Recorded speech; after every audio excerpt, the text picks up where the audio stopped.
বাংলাদেশের মধ্যে বলৎকারও বাড়ছে, আপনারা জানেন না এটা? পুরুষের যদি যৌন চাহিদা মিটায়, নাউজুবিল্লাহ বলেন না। বিশেষ করে বাংলাদেশে অসংখ্য মাদ্রাসার মধ্যে দেখবেন বুড়া বুড়া কওমি মুহতামিমরা ছেলেদের কাছে তার খায়েশ মিটায়। নাউজুবিল্লাহ। আপনারা টিভিতে দেখেন নাই? আরো জোরে বলেন না কেন? আরে জোরে বলেন না, দেখেন না টিভিতে? ওমা আপনারা জির আওয়াজ এমন কেন? আপনারা কি দেখেন না? অহরহ খবর প্রকাশ হচ্ছে। কয়দিন আগে দেখেন নাই মসজিদের মধ্যে নারীর 2 ঘন্টার জন্য হিল্লা বিয়া কইরা মাসালা জানতে যে হিল্লা বিয়া কইরা মসজিদের মধ্যে কি করছে, সহবাস করছে। নাউজুবিল্লাহ বলেন না কেন? দেখেন না আপনারা টিভিতে? কওমি মৌলবী, এটাও কওমি মৌলবী, মুহতামিম, গুরু সাহেব। নাউজুবিল্লাহ, আরে জোরে কোন নাউজুবিল্লাহ। দেখেন না? সবচেয়ে বড় লজ্জাস্কর বিষয় হলো ছোট ছোট কিশোরদের সাথে। এই জন্য আমার দিকে তাকান, আল্লাহ রাসূল বলেছেন একটা যুবক আর একটা যুবকের লজ্জাস্থানের দিকে তাকাবে না, একটা উপযুক্ত যুবতী আর একটা উপযুক্ত যুবতীর দিকে লজ্জাস্থানের দিকে নজর দিবা না। নবীজি বলেছে দুইটা যুবক যদি একই বিছানা একই খাটে থাকে, একই কাঁথার নিচে কোনোদিনও তোমরা ঘুমাইও না। নবীজি জানিয়ে দিয়েছেন দুইটা যুবতী যদি একই খাটের মধ্যে ঘুমায়, একই কাঁথার নিচে ঘুমানো যাবে না। নবীজি বলে দিয়েছেন দুইজন দুই কাঁথার নিচে ঘুমাতে হবে, তাহলেই সমাজ থেকে জিনা বলাৎকার দূর হবে। ঠিক। সংস্কৃতি যখন লালন করে বাস্তবায়ন করে এটাকে বাস্তবতা মনে করে। কথা বলেন না কেন? আপনি গানের আসর দিয়ে দেখেন ছেলেদের অত্যাচার, আপনি দাঁড়াইতে পারবেন না। আবার কিছু কিছু বেহাইয়া মুরব্বিও আছে, আরএফএল চেয়ারে বসে পান চাবায় আর গান শুনে। কথা কন না কেন? জি চেয়ারম্যান সাহেব, ওই দিন এক মাহফিলে গেছি, তো মাহফিলে ঢুকার সময় দেখছি 3 রাস্তার মোড়ে একটা দোকান আছে। বিশ্বাস করেন আমি কাল্পনিক কথা বলছি না, আমি চাইয়া দেখলাম সবটি মুরব্বি সিগারেট টানতেছে, চা খাইতেছে আর হিন্দি নায়িকাদের ডান্সিং চাইতেছে। তখন আমার ওই নবীজির কথা মনে পড়েছে। নবীজিকে প্রশ্ন করা হয়েছিল ওয়ালাইকুম আসসালাম ওয়া রাহমাতুল্লাহ, সালামের জবাব দেন না কেন? ওয়ালাইকুম আসসালাম। সালাম দিলে তাৎক্ষণিকভাবে জবাব দিতে হবে উচ্চ আওয়াজে। তো পরে নবীজিকে প্রশ্ন করছিল, বুঝছেন নি? আমি তো ওনার পরিচয় জানি, আমাদের খুশদ কন্ট্রাক্টর সাহেব। কন্ট্রাক্টর সাহেব, আলহামদুলিল্লাহ আলহামদুলিল্লাহ বলেন। অতিথি, আমি অতিথিদেরকে পেয়ে বেশি খুশি। তো নবীজিকে প্রশ্ন করা হয়েছিল ইয়া রাসূলুল্লাহ পৃথিবীতে সবচেয়ে সম্মানী ব্যক্তি কে? যার বয়স বেশি সে। ইয়া রাসূলুল্লাহ সবচেয়ে অসম্মানী ব্যক্তি, নিকৃষ্ট ব্যক্তি কে? নবীজি কয় যার বয়স বেশি সে। প্রশ্ন দুইটা, উত্তর একটা। ইয়া রাসূলুল্লাহ, নবীজি কয় বুঝো না ইয়া রাসূলুল্লাহ, তার কারণ একটাই যৌবনকাল থেকে বুড়া হইছে শয়তানি করতে করতে, আরেকটাই যৌবনকাল থেকে বুড়া হইছে আল্লাহ দুনিয়ার কাজও করেছে। দুনিয়ার কাজ তো করতে হবে, আপনি নাহলে বাঁচবেন কিভাবে? আরেকটাই যৌবনকাল থেকে বুড়া হইছে দুনিয়া এবং আল্লাহর গোলামি করতে করতে। এই কারণে তুমি বাচ্চা নাও, এটা কোনটা উৎকৃষ্ট কোনটা নিকৃষ্ট। যেটা মাহফিলে আসা, মাহফিলের আয়োজন হলে মাহফিলে আসে এটা উৎকৃষ্ট, যেটা দোকানে বসে থাকে এটা নিকৃষ্ট। হাইয়া আলাস সালাহ বললে যেটা আপনার দুনিয়া নিয়ে ব্যস্ত থাকে, ঘুমে থাকে, এটা নিকৃষ্ট। যেটা মসজিদে চলে গেছে এটা উৎকৃষ্ট। ঠিক কিনা বলেন? যেটা মসজিদে এটার ঠিকানা জান্নাত, আর যেটা ঘুমে এটার ঠিকানা। কথা বুঝে আসছে তো? সহজে বুঝতে পারেন? এবার আসেন আমার ওয়াজে আমি ঢুকি। আপনারা কি মনে করেন আমার যুবক ভাইরা কি ধ্বংস না? ওই যে আমার সামনে একটা আইছে, দেখছেন নি? ওইসান এই খেয়াল করেন বিষয়টা বাস্তবতা। এরা আল্লাহ রাসূল বাস্তবতাকে অস্বীকার করতে নিষেধ করেছে, নবীজিও বাস্তবতাকে মূল্যায়ন করেছে। এই যে দেখেন, এই যে ছেলেটা কত সুন্দর না? আপনার তার মাথার তালুটা দেখছেন? আমার মা চাষিরাতে কুলা দিয়ে ধান ঝাড়ছে, আমিও মার লগে কত ঝাড়ছি ধান। দেখেন কন্ট্রাক্টর সাহেব, ওই যে ছেলেটা মাথাটা কুলার মতো না? আরেকটারে দেখবো মাথাটা বাবুই পাখির বাসার মতো, তালুতে কিছু চুল, মনে হয় পাখি ডিম পারে বাচ্চা ফুটাইবো। আরেকটা দেখবেন কত তালি দিছে, ইন্দা 1 তালা, ইন্দা 2 তালা, ইন্দা 3 তালা, 4 তালার ছাদ নাই। আছে না নাই? বাস্তবতা না? কেন বললাম জানেন? এই পুরো চর্চাটাই ইহুদিদের চর্চা। জি, পুরো চর্চাটাই কার চর্চা? ইহুদিদের চর্চা। এখন ইহুদিরা আপনার আমার বন্ধুদের শত্রু, সেটা আমি কোরআন থেকে দলিল দিব পড়ে, তাকে বাস্তবতাটা তুলে ধরি। আমার আগে যিনি আলোচনা করছে উনি কইছে সিরাফেন পরে। সিরাফেন পরে না এখনকার ছেলেরা? শুধু ফোলাফাইনের লগে লগে এখন মেয়েরাও সিরাফেন পরে। পরে কি পড়ে না? আরো জোরে পড়ে। এবার আসেন, দাড়ি রাখেন স্টাইলিস্ট করে, আছে না? এখন দাড়ি তো নবীর সুন্নাহ। বেঈমান কাফেরদের দাড়ির স্টাইল দেখে তুমি স্টাইল করেছো। কি করেছো? তুমি কি বোঝো না তোমার চিরশত্রু কাফেরেরা নবীরে কত কান্দাইছে? এখনো আমাদের ফিলিস্তিনের মুসলমান সাফ করে ফেলতেছে। কথা কয় না কেন? মায়ের খাচ্ছে কিনা পৃথিবীতে? আরে ভাই, সুযোগ পেলে ভারত আপনাকে মারবে, অপেক্ষা করেন। ভারত ওত পেতে বসে আছে 4 পাশ দিয়ে ঘেরাও করার জন্য। কথা বলে, এগুলো বাস্তব কথা। কারণ ওরা বেঈমান, ওরা ইমানদার নয়। আপনি দেখেন নাই সেজদারত অবস্থায় মুসলমান ভাইকে ফুটবলের মতো লাথি দিয়ে ফেলে দিয়েছে? দেখেন নাই? মসজিদ গুড়িয়ে দিয়েছে? দেখেন নাই? খারাপ লাগে আমার কথাগুলো? পড়ছে কিনা? মেয়েরা পাতলা কাপড় পরেনি, ছেলেরা যে জিন্স প্যান্টটা পরে, আমার দিকে তাকান। বাস্তবতা, নাভির কমপক্ষে 2 থেকে 3 আঙ্গুল নিচে, একদম পিছনের দিক দিয়া একের 100% লজ্জাস্থান দেখা যায়। যায় কি যায় না? কথা বলেন, যায় না? এবার আসেন, আমি আস্তে আস্তে করে আমার ওয়াজে ঢুকি। আমি এই জায়গাটাতে কেন আসলাম? গান, বাদ্য যন্ত্র, এটা ইহুদিদের সংস্কৃতি, কাফেরদের সংস্কৃতি, মুসলমানের না। কান না? মুসলমানদের। আমি একটা একটা করে ছোট্ট ছোট্ট টপিকস আকারে আমি আলোচনা করব, একটু ধৈর্য ধরে শুনবেন। আমি কিন্তু অসুস্থ, আজকে 3 দিন ভাত খাই না, বিশ্বাস করেন আপনারা? কিন্তু কথা দিছি, না আসলে আপনারা কিন্তু বুঝবেন না, বলবেন গাজী সাহেবকে এত ভালোবাসি, কেমনে কামটা করলো। কিন্তু আসলে যে আমার অবস্থা খারাপ সেটা আপনারা জানবেন না। এই অসুস্থতার মধ্যে আরেকটা প্রোগ্রাম মাঝখানে ছাইরে চলে আসছে, হাদিয়াও আনি নেই। ওই প্রোগ্রাম থেকে হাদিয়া আনি নাই রাগ করে। আমি একজন আলোচক, যুগের পর যুগ পরিশ্রম করে দিনের শিক্ষা অর্জন করে তোমাকে দাওয়াত দিতে আসলাম। আমি স্টেজ থেকে নামার পরে 5 মিনিট ওয়েট করতে হবে কেন আমার? কথা বলেন না কেন চেয়ারম্যান সাহেব? আমি 5 মিনিট ওয়েটিং এ থাকতে হবে কেন আপনার জন্য? আপনি কি এটা আসার পরে সম্মান এটা লেখে খামটা হাতে দিতে পারেন না? ওয়াজ করার পরে আপনার 5 মিনিট 10 মিনিট অপেক্ষা করে আপনার চেহারার দিকে তাকাই থাকতে হবে কেন? লেগে চলে আসছি, হাদিয়া আনি নাই, 1 টাকা হাদিয়া আনি নাই। বিশ্বাস করেন আপনারা? কারণ আমার এই মাহফিলটা আমি যার থেকে নিয়েছি, সে আমার মসজিদের খতিব। আমি একটা মসজিদ, আল্লাহ আমাকে দিয়ে একটা মসজিদ করার তৌফিক দিয়েছে, মাত্র 5 মাসে কমপ্লিট করছি। কয় মাস? ভিতর বাহিরে কমপ্লিট। এলাকাবাসী 5 ওয়াক্ত হুজুরের হাদিয়া দেয় কন্ট্রাক্টর সাহেব, আর প্রত্যেক মাসে আমার খতিবের হাদিয়াটা আমি দিই। আমার খতিব যখন অনুরোধ করছে ভাইজান আসতে হবে, আমাকে ভাইজান ছাড়া কথা বলে না, ভাইজান আসতে হবে, আমি বললাম যাও, যতই কষ্ট হোক আমি আসবো। সেই প্রেমের টানে আপনাদের কাছে আসছি। আজকে আপনাদেরকে আমি প্রেমিক বানিয়ে যেতে চাই। আল্লাহ কবুল করে নিক, সকল বলেন আমিন। যুবক ভাইদেরকে আগে একটা মেসেজ দিয়ে রাখি, তোমরা হয়তো আমাকে বলতে পারো, আমাকে মিন করে তোমরা ধারণা করতে পারো, তোমাদের থিঙ্কিংটা চেঞ্জ করতে হবে। মনে করতে পারো যে হুজুর আপনি হয়তো আমাদেরকে না দেখেই কথা বলছেন। না, হ্যাঁ হ্যাঁ বলবো তো, এটা আস্তে আস্তে আসবে।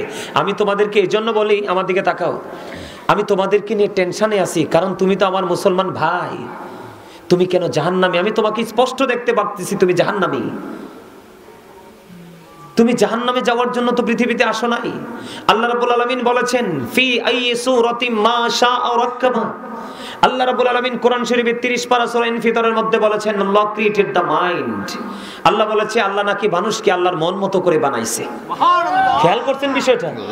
আল্লাহ রাব্বুল আলামিন বান্দাকে ডেকে ডেকে বলে, বান্দা বান্দারে তোমার কাছে শুধু পৃথিবীটা সুন্দর, তোমরা তো জানো না আমি স্রষ্টা, আমি মালিক, আমি লা শারীক, আমি আহাদ। আমি আল্লাহর কাছে মানুষের চাইতে তোমাদের চাইতে সুন্দর আর কিছুই না। আল্লাহ বলে বান্দা তোমাদের কাছে পৃথিবী সুন্দর, আর আমি আল্লাহর কাছে তোমরা হলে শ্রেষ্ঠ সুন্দর। আল্লাহর কোরআন সূরা ইনফিতর 30 পারা। এখানে শুধু কান্ত নয়, কোরআন শরীফের 30 পারা সূরা 3 এর মধ্যে আল্লাহ বলেছেন লাকাদ খালাকনাল ইনসানা ফি আহসানি তাকওয়িম। আল্লাহু আকবার। আল্লাহ বলে আসমান জমিন কেমন সুন্দর, আল্লাহ 3 বলতেছে। আল্লাহ সূরা ইনফিতরে বলেছে আমাদেরকে আল্লাহর মন মতো করে সুন্দর করে বানাইছে। আল্লাহ এবার সূরা 3 এর মধ্যে ব্যাখ্যা করতেছেন, আল্লাহ ওয়াজ করতেছেন কেমন সুন্দর করে আমি তোমাদেরকে বানাইছি। তোমরা শোনো, আসমান জমিন চন্দ্র সূর্য, তোমরা মানুষ ছাড়া সৃষ্টি জগতে যা আছে সব কিছুর চাইতে সুন্দর তোমরা মানুষ। সুবহানাল্লাহ। আমি আল্লাহ তোমাদেরকে সুন্দর করে বানিয়ে তোমাদেরকে চিরস্থায়ীভাবে সুন্দর রাখার জন্য একটা রাস্তা ওপেনিং করে দিয়েছি। আল্লাহ গো, সেই রাস্তাটার নাম কি? আল্লাহ বলেছেন ইন্নাদ-দীনা ইনদাল্লাহিল ইসলাম। আল্লাহর মনোনীত ধর্ম হলো ইসলাম ধর্ম। হুজুর, এই ধর্মে অবলম্বন করে সুশীতল ছায়াতলে আসলে লাভ হবে কি? বলবো, লাভটা হবে Islam is not only a religion but also complete code of life. ইসলামের সুশীতল ছায়াতলে আসো, তুমি তোমার পরিপূর্ণ এবং পূর্ণাঙ্গ জীবন ব্যবস্থা খুঁজে পাবে। এটার মধ্যে অলরেডি এটা আছে। সুবহানাল্লাহ বলেন না? আরো জোরে। এখন আপনাকে রাস্তা, যেমন আমরা রাস্তা চিনি না, আকমাল হুজুর আমাদেরকে নিয়ে আইছে, চিনি বিদায় নিয়ে আসছে, ঠিক কিনা বলেন? কিন্তু যদি না চিনতাম রাস্তা একজনকে জিজ্ঞেস করতে হতো। বাস্তবতা কিনা? ঠিক তেমনি আপনাকে আমাকে ইসলামের সুশীতল ছায়াতলে আসার জন্য, আপনার জন্য, আমার জন্য আল্লাহ রাব্বুল আলামিন আল্লাহর প্রিয় হাবিবকে আপনার আমার নেতা বানাইয়া পাঠাইছে। সুবহানাল্লাহ বলেন। আপনারা আমার নেতা মানেন না নবীকে? নেতা বানিয়ে পাঠিয়েছে। কারণ নেতা সম্পর্কে বেঈমানেরা কি বক্তব্য দিছে আমরা মুসলমান হয়ে মানতে পারি না। বেঈমানেরা বক্তব্য দিয়েছে, আমেরিকার গবেষক মাইকেল এইচ হার্ট তিনি বক্তব্য দিয়েছেন the 100 a ranking of the most influential person in the history। 100 জন প্রভাবশালীর তালিকা করেছেন। ইনফ্লুয়েন্সাল দ্বারা তিনি আপনার আমার প্রাণের নবীকে শ্রেষ্ঠ প্রভাবশালী হিসেবে আখ্যায়িত করেছেন। সুবহানাল্লাহ।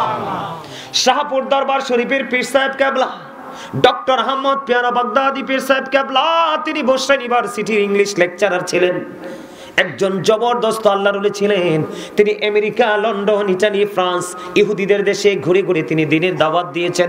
এবং 1980 সনে আমেরিকার বোস্টন মসজিদে 150 জন গির্জার সুপারিনটেন্ডেন্টের সাথে বাংলাদেশ, স্মল কান্ট্রি, বাংলাদেশ একটা ছোট্ট দেশ, এই দেশ থেকে একজন single person, only one person doctor Ahmad Peyara Baghdadi বাহাস করে 100 জন প্রভাবশালীকে নজিরবিহীন ভাবে পরাস্ত করেছিলেন। ওই ডক্টর আহমদ পেয়ারা বাগদাদি বলে গেছেন, of all the great religious personalities of all prophet Muhammad রাসূলুল্লাহ সাল্লাল্লাহু আলাইহি ওয়াসাল্লাম ওয়াজ the most successful। পৃথিবীর বুকে যতগুলো নবী রাসূল এসেছে, সকল নবী রাসূলের মধ্যে রাজনীতি থেকে ইমামতি, ইমামতি থেকে রাজনীতি, প্রত্যেকটা জায়গায় আপনার আমার নবী হলো প্রত্যেকটা সেক্টরে সফল। এমনকি সকল নবীদের মধ্যে আমার নবী সফল। দেখুন, আমি কি বুকে হাত দিয়ে কন্ট্রাক্টর সাহেব বলতে পারি না I am very successful person? বলতে পারি কি পারি না? কিন্তু আপনি আমি কি বলতে পারছি? পারছি না তো। তার কারণ আমার মাথা থেকে পা পর্যন্ত, সকাল থেকে বিকেল পর্যন্ত, এক জুম্মা থেকে আরেক জুম্মা পর্যন্ত, এক মাস থেকে আরেক মাস পর্যন্ত, একটা ইয়ার থেকে আরেকটা ইয়ার্স পর্যন্ত, প্রত্যেকটা জায়গায় আপনি আমি সুন্নিয়তকে, ইসলামকে কলঙ্কিত করে আমি ওভারটেক করে সামনের দিকে হাঁটছি। মনে করতে হবে Allah is all in all, follow his law and light for eternal success. আপনাকে সফল হতে হবে ল এন্ড লাইট দুটোকে ফলো করতে হবে। সুবহানাল্লাহ বলেন। ল হলো আল্লাহর কোরআন, আইনের ভান্ডার। লাইট হলো আপনার আমার প্রাণের নবী। লাইটের বাংলা হলো আলো, আর আরবি হলো নূর। সুবহানাল্লাহ বলেন না কেন? আরবি হলো কি? নূর। সুবহানাল্লাহ বলবেন না? নূর বললে অনেকের মাথা নষ্ট হয়ে যায়। নবীজি আসার কারণে দুনিয়া কি আলোকিত হয়েছে না অন্ধকার? আলোকিত। তাইলে এটা নূর না? কথা বলেন না কেন? রাসূল কি বলে জানেন? I am from the light of Allah and everything has been created from my light. আমি আল্লাহর নূর থেকে, সৃষ্টির প্রত্যেকটা জিনিস আমি নবীর নূর থেকে। আর যারা বলেন সুবহানাল্লাহ। শুধু তাই নয়, আমি আমার ওয়াজে পরে ঢুকছি, এগুলো আপনাদেরকে বোঝানোর জন্য বলছি, অ্যাক্টিভ করার জন্য। এই ইয়াং ম্যানেরা, তোমরা আসছো, আমি খুশি হয়েছি। এ লম্বু, এরে তুই হেদিকে চাস কিল্লাই, তোরে তাই সিল মারছি। কথা বুঝো না? এই কথা বুঝো না? আমি শুধু বক্তা না, আমি একজন টিচার। বছরের পর বছর তোমাদের মতো, তোমরা আমার স্টুডেন্টদের চাইতেও ছোট, তোমরা আমার ছাত্র ছাত্রীদের চাইতেও ছোট। হিসাব করলে তোমরা আমার নাতির বয়স। তা আমি দাদা হিসাবে কিল দিব। কিল নিতে রাজি আছো নি? ওমা কিল নিতে রাজি না?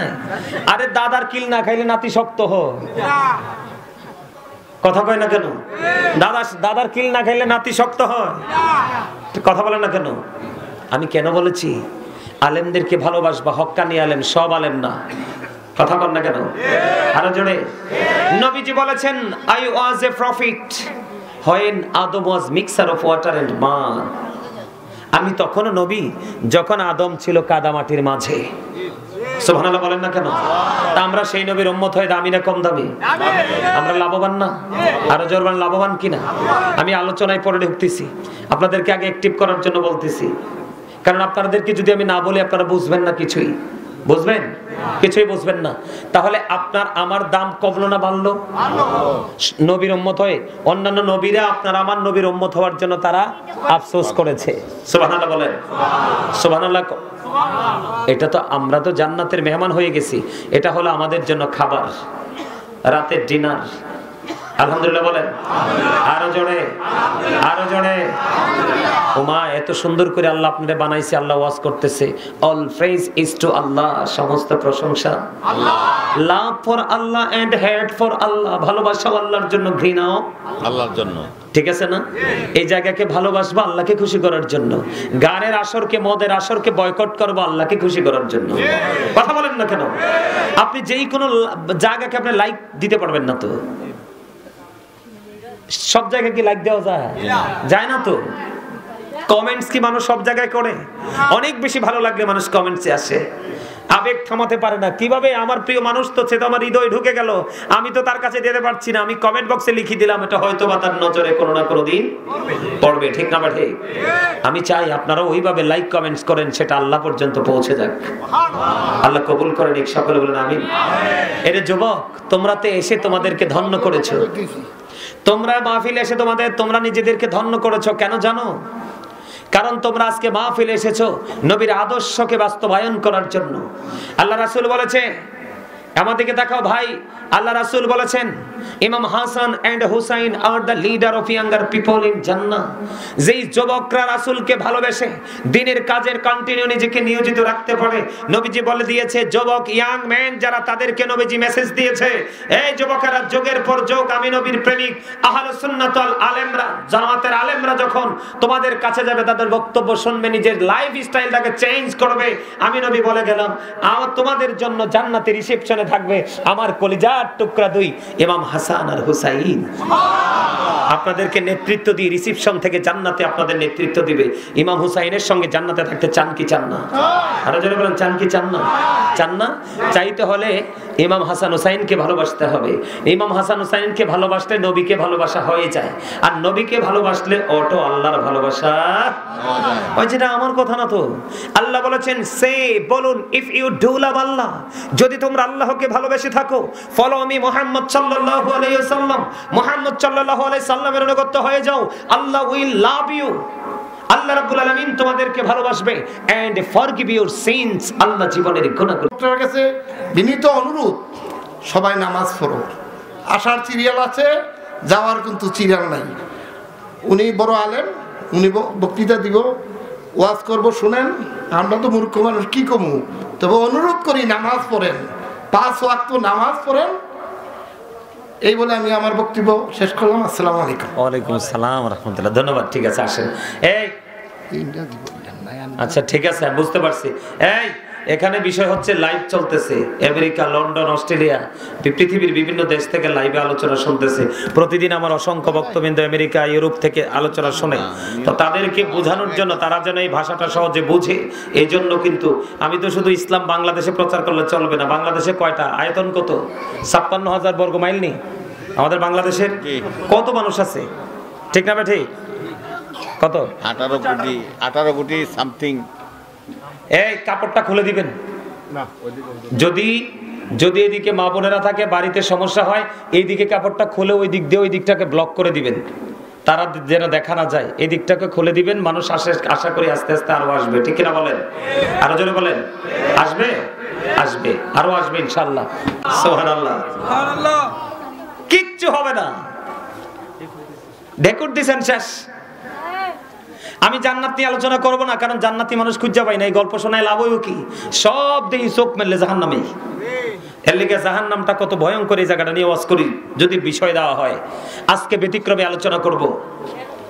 আল্লাহ কাফের সম্পর্কে বলেছেন উইদ্দাত লিল কাফিরিন, কাফেরদের জন্য বরাদ্দ কি? জাহান্নাম, দোজখ। মুসলমানদেরকে আল্লাহ ইমানদারদেরকে সাবধান করার জন্য আল্লাহ রাব্বুল আলামিন বলেছেন ইন্নাল কাফিরিনা কানু লাকুম আদুওয়াম মুবিনা। আল্লাহ বলেছেন the heretics are the eternal enemy of the believers. ইমানদারদের প্রকাশ্য শত্রু হলো বেঈমান কাফেররা। বলছে কে? কথা বলেন, বলছে কে? আল্লাহ। এখন আপনি যে বেঈমান কাফেরদেরকে লালন করতেছেন, আপনি তো আপনার শত্রুর সাথে প্রেমের বন্ধন বাড়াচ্ছেন। এখন শত্রুর সাথে বন্ধুত্ব করলে লাভ হয় না লস হয়? লস হয়, এমনও লস যেটা এই জীবনে লস পোষানো সম্ভব, ঠিক না ঠিক? বন্ধুরে আমার আজকে প্রথম বিষয় হলো বন্ধু, আমাদের বাড়িতে সুন্নতে খতনা হলে গান বাদ্যযন্ত্র হয়, বিয়ে বাড়িতে গান হয়। এখনকার ছেলে মেয়েরা ম্যাক্সিমামই বেয়াদব, নষ্ট, দুষ্ট, পথভ্রষ্ট। কেন জানেননি? এটার কারণ হলো তেঁতুল গাছ লাগাইলে যেমনি তেঁতুল ধরে, তেঁতুল গাছ লাগাইলে কি ধরে? তেঁতুল গাছ লাগাইলে যেমনি তেঁতুল ধরে রে, অসভ্য বাবা মায়ের পেট থেকে অসভ্য সন্তানই আসে। বলে হুজুর কেন আপনি এখানে আসলেন? তার কারণ হলো আপনি বর্তমানে দেখবেন ম্যাক্সিমাম বিয়েতে বন্ধু 2-3 দিন, 1 সপ্তাহ আগে থেকে যে কর্মগুলো করা হয় সবগুলো বেঈমান কাফেরের সংস্কৃতি।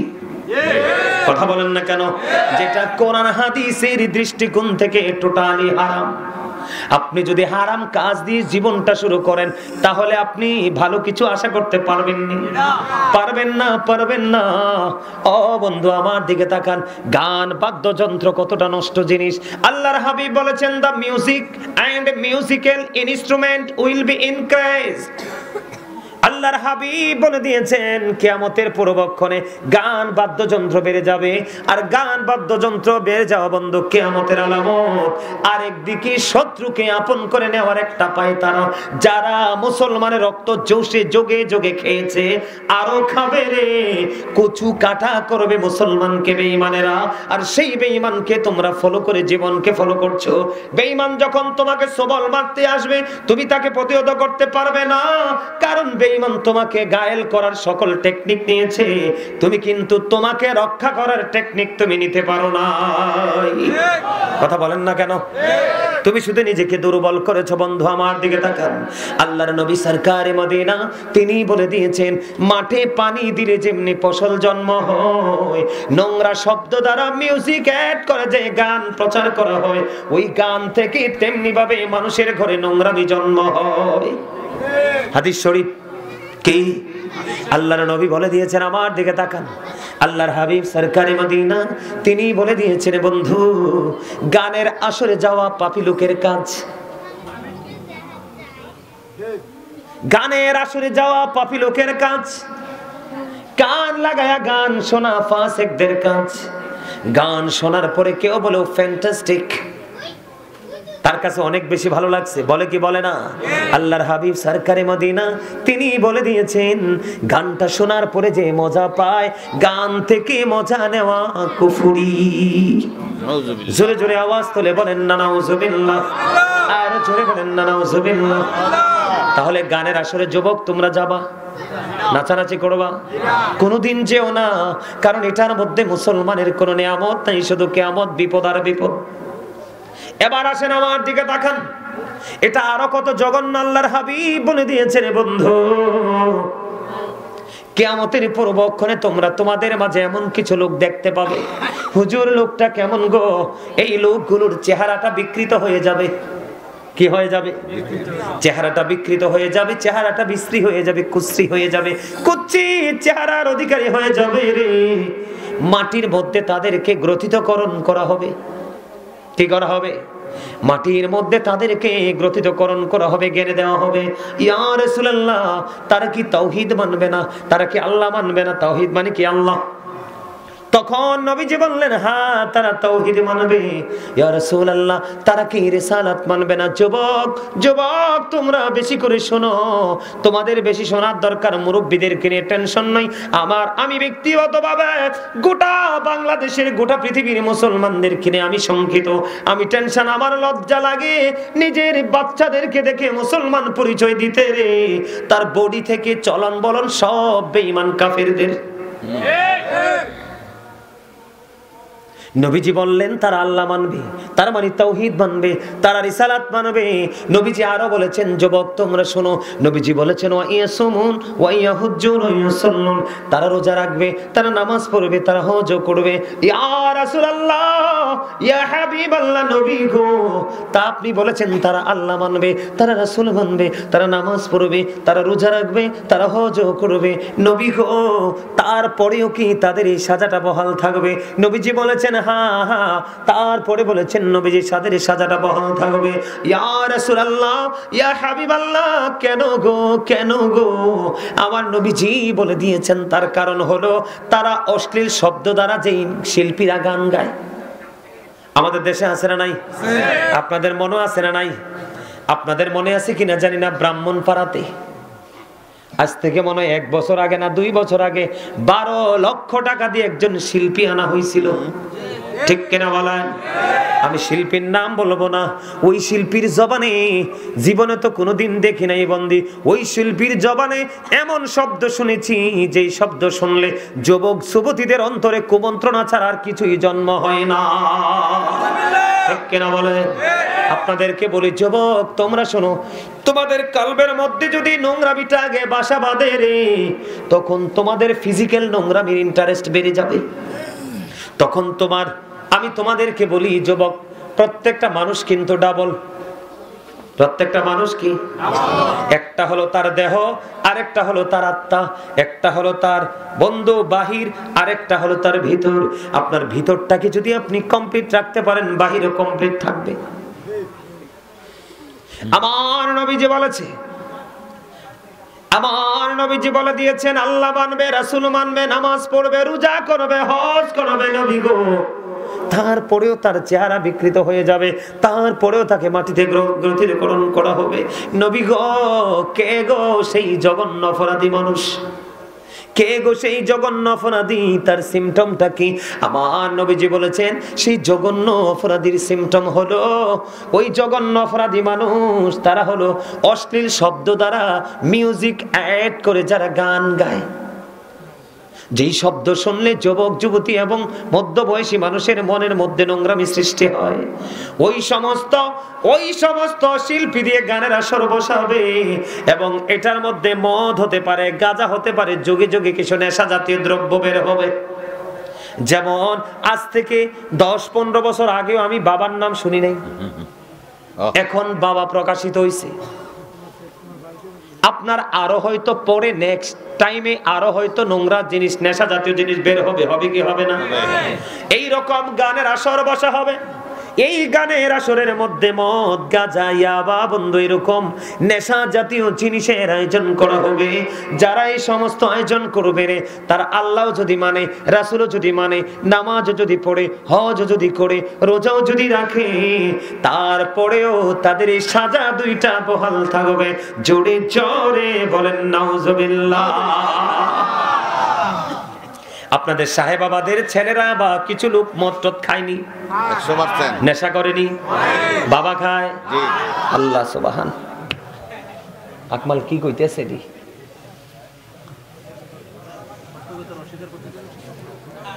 সত্য প্রকাশ করতে হবে। আমার দিকে তাকান, আল্লাহর কোরআন থেকে দলিল দেই, কোরআন থেকে দলিল দেই, এরপরে হাদিসে ঢুকবো। কোথায়? আল্লাহ রাব্বুল আলামিন বলেছে যুবক, সাহেবাবাদের যুবক তোমরা শোনো রে। আল্লাহ রাব্বুল আলামিন স্পষ্ট করে বলে দিয়েছেন ইন্নামাল খামরু ওয়াল মাইসিরু ওয়াল আনসাবু ওয়াল আজলামু রিজসুম মিন আমালিশ শাইতান। যুবক আমি তোমাদেরকে ইনশিওর করে দিচ্ছি, তোমরা ফাইন্ড আউট করে নাও। আল্লাহ রাসূল বলেছেন মদ, জুয়া, মূর্তি, ভাগ্য গণনা, এগুলো ঘৃণ বস্তু, শয়তানের কাজ। নাউজুবিল্লাহ বলেন না। কার কাজ? শয়তানের কাজ। এখন শয়তান আপনার আবার বন্ধু না শত্রু? আল্লাহ বলেছেন ইন্না শাইতানা লাকুম আদুউন ফাত্তাখিযুহু আদুওয়া। আল্লাহ বলেছেন শয়তান is the eternal enemy of the believers. ঈমানদারদের প্রকাশ্য শত্রু হলো শয়তান, তাকে শত্রু বলেই গণ্য করো। সুবহানাল্লাহ বলবেন না? সুবহানাল্লাহ। আরো জোরে বলেন একবার বলেন নাউজুবিল্লাহ। আল্লাহ আমাদেরকে সাবধান করেছে, অ্যালার্ট করেছে, এই জন্য সুবহানাল্লাহ বলে দিলাম। ঠিক কিনা বলেন? এটার পাশাপাশি শত্রুকে চিহ্নিত করতে পেরেছি, নাউজুবিল্লাহ বলে নিলাম। কথা বলেন না কেন? কিন্তু আমাদের মধ্যে বন্ধু শয়তানের ধোঁকায় পড়েছে ম্যাক্সিমাম লোক। আমি যুবক, আমার দিকে তাকাও। প্রতি 1000-999 জন মুসলমান জাহান্নামে যাবে। প্রতি 1000 কতজন? প্রতি 1000-999 জন জাহান্নামে যাবে রে। মাত্র একটা লোক 1000-এর মধ্যে জান্নাতি হবে। আমার মন বলে এই যুগের যুবকদেরকে খুঁজলে ওই একটা লোক যে জান্নাতে যাবে, ওই এত যুবকের মধ্যে একটা যুবকও খুঁজে পাবো না। এই একজন যদি 1000-এর মধ্যে একটা যদি মুরব্বি থাকে, মুরব্বিটাই যাবে জান্নাতে আমার মনে হয়। ঠিক কিনা বলেন? আরো জোরে। এবার আমি বলছি মদ, জুয়া। জুয়া যারা খেলে তাদের কিন্তু মামার বাড়িও নাই, শ্বশুর বাড়িও, নিজের বাড়িও নাই। আছে না নাই?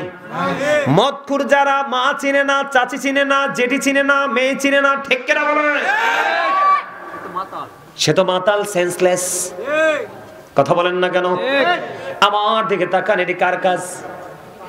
শয়তানের কাজ। কে বলেছে? আল্লাহ। আপনারা ভুলে গেলে চলবে না। আমার দিকে তাকান যুবক, তোমরা ইতিহাস জানো না? যখন আদম হাওয়া যখন জান্নাতে গিয়েছিল, আল্লাহ রাব্বুল আলামিন আদম হাওয়াকে বলেছিলেন তোমরা জান্নাতের যেখান থেকে মন চায় খায়ো, কিন্তু গন্ধম খায়ো না। শয়তান কি করলেন? কৌশল করে জান্নাতে ঢুকে গন্ধম গাছের নিচে উচ্চ আওয়াজে কান্না শুরু করলেন। মা হাওয়া দৌড়ে চলে আসলেন গন্ধম গাছের নিচে। আয়েশা বললেন তুমি কান্না করো কেন রে? কয় আমি কান্না করি এই জন্য, কয় আমি খবর পেয়েছি তুমি সুখের জায়গা থেকে বের হয়ে যাইতে হইব। কয় কি বলো? কয় হ, থাকার কি কোনো ব্যবস্থা নাই? মা হাওয়াকে যখন বললেন আমরা বের হয়ে যাব, কয় হ্যাঁ, যদি এই গন্ধম গাছের একটা ফল খাইতে পারো রে, তাহলে তুমি জান্নাতে থাকতে পারবা চিরদিন। মা হাওয়া কি করলেন? খাওয়ার জন্য কি করলেন? মানসিকতা প্রকাশ করলেন। কিন্তু শয়তান দেখেন কত বড় ইন্টেলিজেন্ট, কত বড় ক্রিমিনাল। শয়তান আবার ডাক দিয়ে বলে তুমি একা একা থাকলে হবে না, তোমার স্বামী ছাড়া তোমার থাইকা লাভ হইব কি? তাহলে কি করতে হবে? তুমি একা খাও না, তুমি তোমার স্বামীকে নিয়ে একসাথে খাও। এবার মা হাওয়া কি করলেন? গন্ধম নিয়ে চলে গেলেন, আদমকে খাওয়ায় দিলেন। আদম মুখী দ্বীপ এই পর্যন্ত যখন আলো পুরুষের কণ্ঠ না নিয়ে না আসে না নাই? এটা কেন হয়েছে জানেননি?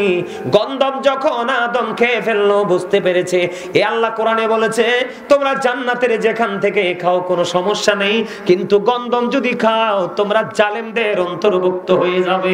জোরে জোরে কন্যা নাউজুবিল্লাহ। কিন্তু শয়তান হিংসা করেছে, কারণ তে চিরস্থায়ী জান্নাত থেকে বিতাড়িত হয়েছে। সেই জান্নাতে থাকবো আমরা, এটা সে চায় না।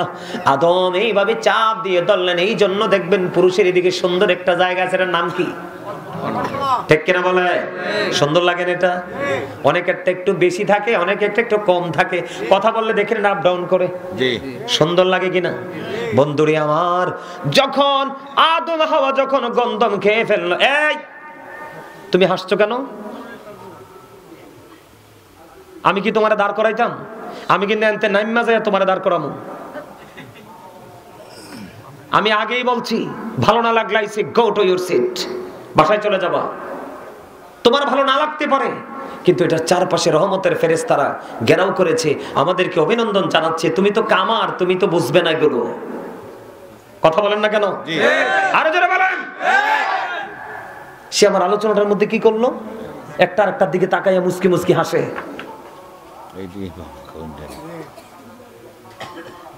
তোমাদেরকে আমি শিখাচ্ছি, তোমার যদি ভালো না লাগে, আমাকে ব্যক্তিগত বা ভালো না লাগতে পারে, একটা মানুষ সবার কাছে প্রিয় হতে পারে না, পারে? ভালো না লাগতে পারে, তুমি ডিস্টার্ব না করে তুমি চলে যাও, আড়ালে চলে যাও। কথা থাকলে দুজনে প্রেমের আলাপ দূর থেকে করে আসো। আপনারা কি আমার কথা বিরক্ত হন? জি না। আমি এটা কোনোভাবেই পছন্দ করি না। কেন জানেন? কারণ এটা কথা তো জবানটা আমার, কিন্তু কথাগুলো আল্লাহ এবং আল্লাহর রাসূলের। এখানে আপনি ফাইজলামি করা মানে আল্লাহ রাসূলের সাথে বেয়াদবি করা। তো আপনি নামাজ পড়ে লাভ হবে কি? রোজা করে লাভ হবে কি?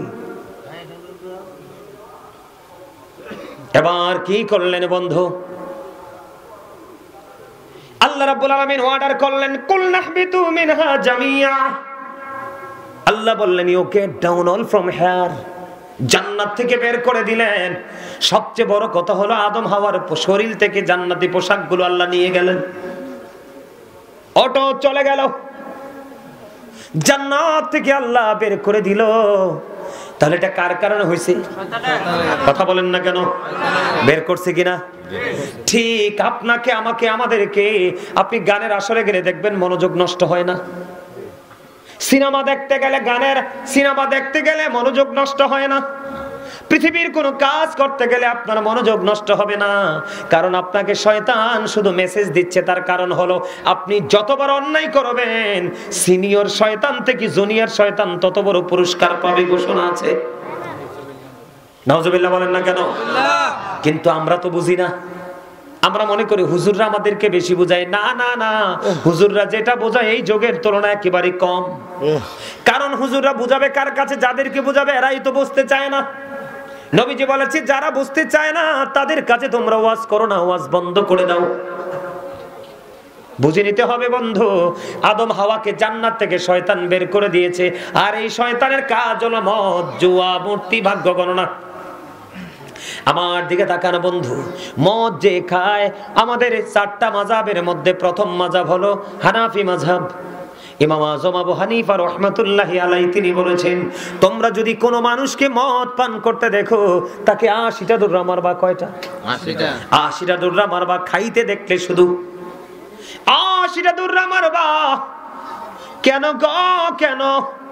এই কারণে 80টা দৌড়া মারবে তাকে। কারণ মদ যখন মানুষ খায় তখন তার বিবেকটা, মস্তিষ্কটা বিকৃত হয়ে যায়। তখনই সে জিনা ব্যভিচারে লিপ্ত হয়। জোরে কন্না নাউজুবিল্লাহ, আরো জোরে বলেন না নাউজুবিল্লাহ। আপনারা কি কয়দিন আগে দেখেন নাই, টিভিতে দেখেন না, আমি জায়গার নামটা বলবো না, মেয়ের জামাই শাশুড়িকে কি করেছে? হসপিটালে ধর্ষণ করছে। কথা বলেন না কেন? মেয়ের জামাই 70-75 বছরের উপরে বৃদ্ধা মহিলা, মেয়ে অসুস্থ, মেয়েকে দেখতে গেছে, হসপিটালে সেবা করতে গেছে। সেবা করতে যাওয়ার পরে এই জঘন্য জারদ সন্তান 75 বছরের ঊর্ধ্বে ওই বুড়িমাকে এসে ধর্ষণ করেছে হসপিটালের বেডে। মেয়ে তো অসুস্থ, মেয়ে জানে না মদ হচ্ছে ওই শব্দটার নাম। জোরে কোন নাউজুবিল্লাহ, আরো জোরে বলেন নাউজুবিল্লাহ। আমি বাবা যারা হয়েছেন, মা যারা হয়েছেন, সন্তান যত বড়ই হোক, বাবা মার কাছে একেবারে বাচ্চা। আপনাদেরকে একটি হতে হবে, ঠিক কিনা বলেন? মদ নেশা থেকে তাদেরকে বাঁচাতে হবে। কারণ একটা ছেলে কোন ধরনের ছেলের সাথে মেলামেশা করে, উঠা বসা করে, সেটা খেয়াল করতে হবে।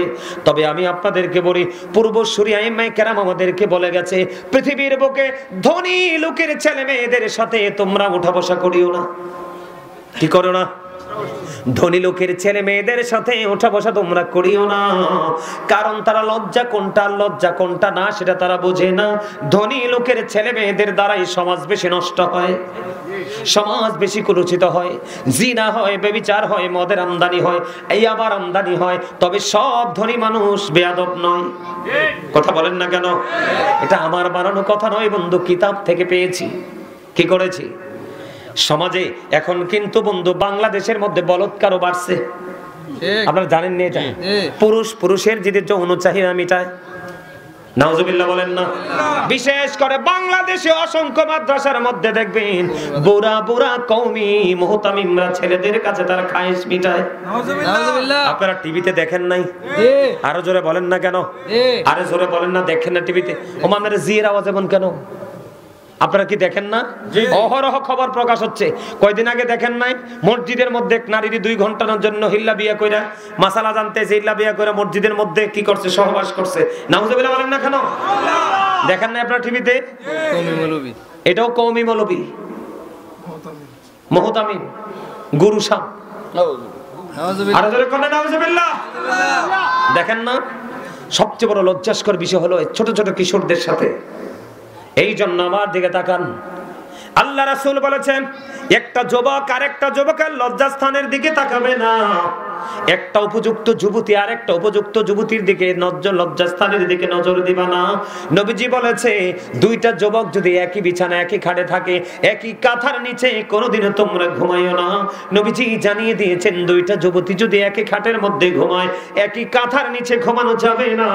নবীজি বলে দিয়েছেন দুইজন দুই কাঁথার নিচে ঘুমাতে হবে, তাহলেই সমাজ থেকে জিনা বলাৎকার দূর হবে। আমাদের সমাজে এগুলো চলতেছে কিনা? আরো জোরে বলেন, চলতেছে কিনা? বন্ধুরে আমার দিকে তাকান, ইসলামের চতুর্থ খলিফা হযরতে আলী রাদিয়াল্লাহু তাআলা আনহু বলেছেন কোন দরিয়ার মধ্যে যদি একটা ফোঁটা মদ পড়ে রে, কি করে? একটা ফোঁটা মদ পরে দরিয়ার পানি যদি শুকায়া যায়, ওই দরিয়াতে যদি কোনো ঘাস জন্ম হয়, আমি কোনোদিন আমার পশুকে সেই ঘাস আমি খাইতে দিব না। যেই দরিয়ার মধ্যে একটা ফোঁটা মদ পড়েছে, ওই দরিয়ার উপর যদি বিশাল একটা মিনারা তৈরি করা হয় আযান দেওয়ার জন্য, আমি আলী কোনোদিন ওই মিনারায় দাঁড়াই আযান দিব না। কারণ মদ টোটাল হারাম, এটা মানুষের চরিত্রকে নষ্ট করে, সুন্দর বিবেককে বিকৃত মস্তিষ্কে রূপান্তরিত করে, গড ক্যারেক্টার সম্পন্ন পারসনকে ক্যারেক্টারলেস পারসন হিসেবে রূপান্তরিত করে। ঠিক কিনা বলেন? ভালো মন্দ আইডেন্টিফাই করার মতো তার মধ্যে কোনো দূরদর্শিতা থাকে না। আরো জোরে বলেন না কেন? তাহলে মদ কি খাওয়া যাবে? এটা কার উক্তি? হযরতে আলী সম্পর্কে আপনার আমার প্রাণে নবী বলেছেন, বলবো আমার নবী বলেছেন আনা মদিনাতুল ইলম ওয়ালিউন বাবুহা। আমার নবী বলেছেন I am a city of education, the gate of that city is Ali. আমার নবী বলেছেন আমি হলাম শিক্ষার শহর, আর সেই শহরের দরজা হলো আমার আলী। সুবহানাল্লাহ বলেন না কেন? আলী বলেছে এখানে ঘাস জন্ম হলে খাওয়াবো না, মিনারা তৈরি করলে আযান দিব না। তাহলে আমরা সেই জায়গায় যাব কিনা? যাব? আমরা কি কথা বলেন? আমরা কি মুসলমান? আমরা কি ইমানদার? আমরা কখনো কোনো বেঈমানের কোনো কর্মকে আপন করে নিব না। আজকে থেকে মনে মনে ওয়াদা করব তো? আমার সাথে ওয়াদা করার দরকার নাই, আপনি আল্লাহর সাথে ওয়াদা করেন, আল্লাহ গো আমার জীবনে যত অন্যায় করেছি তুমি আমাকে সবগুলো মাফ করে দাও, আজকে থেকে আমাকে নতুন জীবন দাও। আমিন। জোরে কোন সুবহানাল্লাহ। আরো জোরে বলেন সুবহানাল্লাহ। আপনারা সবাই খুশি না বেজার আমার বক্তব্যে? আমি যে মাঝে মাঝে একটু শাসন করি রাগ, যুবকটিরে বেশি বেশি শাসন করার দরকার, কারণ এটি ফঙ্গট হয়ে গেছে। কথা কন না কেন? ফঙ্গট হয়ে গেছে না?